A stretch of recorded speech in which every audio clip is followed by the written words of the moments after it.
Next up, we're going to talk about some of the massive news about this ACC settlement. Now, just a few episodes ago, I told you guys that I thought a settlement was unlikely. Went into details about how FSU and Clemson have entirely different goals in these negotiations than Miami, UNC, and NC State, and how these teams would not let FSU and Clemson go for any amount if it meant trapping themselves in the ACC. And I wasn't the only one telling you this, because this was also confirmed by Brett McMurphy through multiple ACC sources.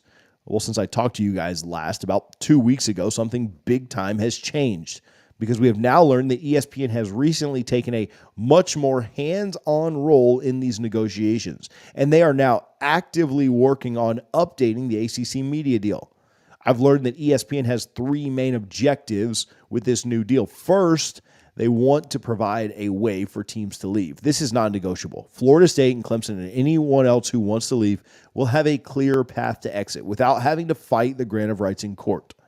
Second, they want to secure the future of the ACC, and that teams who end up staying in the conference have a secure future, no matter how many teams end up leaving. So they are building new contracts to dynamically adjust if teams leave or join the conference. Third, and lastly, they want to make sure the Big Ten and the SEC are both on board with the new deal. Ultimately, they are going to be who is vacuuming up the powerful teams. Now, as far as dynamically adjusting, sources are telling me that future ACC expansion teams will be directly tied to the increase in TV value that they bring to the ACC network. So the days of everyone just getting the same amount in the ACC is probably coming to an end.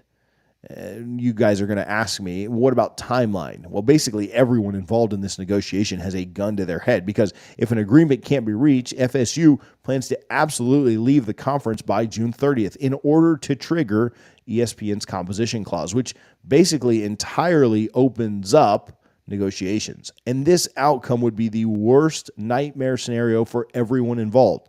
It would trigger a complete legal crap show, more than we've already got going on. So basically, the new media deal has until June 30th to be finalized. In addition to ESPN's drastic change, we have been told that all of the teams expected to remain in the ACC have become a lot more willing to negotiate. It's now becoming pretty crystal clear that the grant of rights might as well have been printed on toilet paper, and that the $500 million value cited for the grant of rights was basically a mirage. But as far as the changes to the possibility for settlement, we're going to take this one on the chin. I told you I didn't think a settlement was possible between the teams, and at that time I truly believed that. And honestly thought that ESPN was going to continue with their hands-off approach and allow the legal drama to run its course. But things changed, and we were wrong about that, and I'll absolutely own it. As much as I hate the ACC and have celebrated its downfall, the reality is that if ESPN can negotiate a win-win for both the teams leaving the ACC and staying in the ACC, then that's great. I truly wish them the best. The fans of those teams can spend their Saturdays watching matchups of Boston College and Wake Forest and be absolutely thrilled about it. I just don't necessarily have to put it on my TV.